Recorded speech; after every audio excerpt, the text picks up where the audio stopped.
Well, how are we all getting along today? Well, as I've said before, that I have an affinity for rust and junk. So I was over at the flea market over the weekend there and saw this beautiful little Maytag engine just sitting there. Looked her over, talked to the guy a little bit. He talked like he'd tried to get it running and wasn't having no luck, or said it had a little spark, but not much spark. I've ran into that before on these little two cylinders. One, you can ground one plug wire and they'll usually go ahead and boost the spark a little. Or you can take the coil out and put it in a 5-gallon bucket with a drop light in there and dry it out, seal it up good. Sometimes that'll get you by. So, got this one home, looked it over, and you could tell somebody had been playing with it.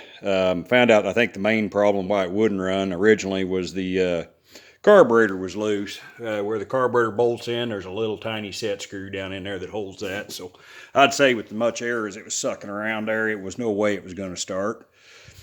So I siliconed that up a little bit and tightened the set screw back down and moved on to the next obstacle, which was the spark.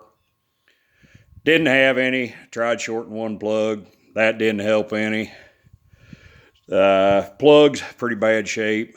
The ceramics is cracked on them, but still they ought to throw a little bit of spark. So I've opened her up and sanded the inside of the flywheel, sanded the coil, checked the gap between the coil and the magnets, shimmed that out just a hair with a business card, got her a little tighter. Ground on the points there a little bit. Yeah, I don't think she's going to focus, but polished the points up a little bit with some emery cloth. While I was doing all that, I looked up the year, and if you look on the flywheels on these things, right about there, there's the serial number. You can look that up. So this one was made in October of 1946. So there she is, pushing 76 years old, so it's probably well-deserved retirement. But we're going to see if we can bring her out of retirement. And, we'll just talk about a simpler time.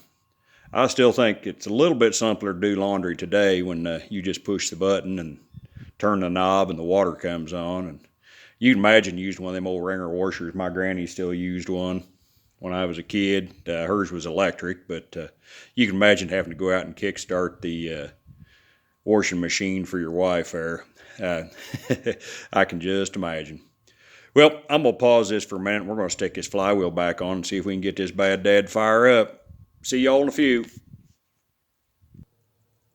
All right. We've got the flywheel back on her. I've done kicked her a couple times and it's tried to sputter, so I've given her a shot of ether. Got one plug wire grounded.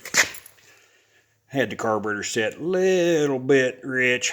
We're going to set her right about there, see if we can get her to fire.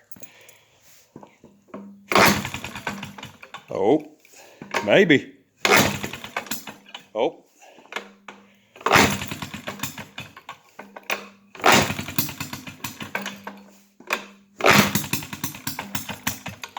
Let's give her a little more air.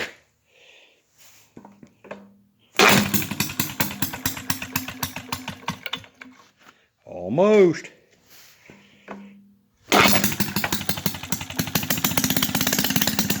Oh, heck.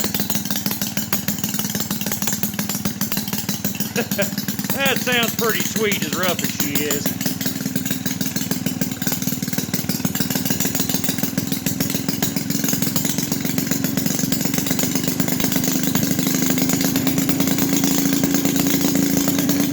Well, there you go.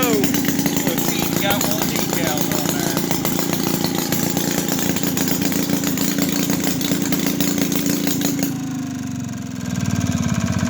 Now, I have to admit, that turned out much better than expected. I've had these before where you can see this one's missing the pulley, but I'll get a pulley back on her, where I've had to hook that pulley up to an electric motor and just let them spin and spin and spin and get them jump started that way. But they're a cute little engine. Don't know much about them, but I do know how to make them run. Another problem with this one was the clutch was locked up, and so there's no way that guy was having any luck getting that thing started. And I will probably take that apart and sand that friction disc a little bit, but for right now, I just gave her a shot at WD-40. So, pretty happy. The old Maytag brought back to life. Y'all have a good one.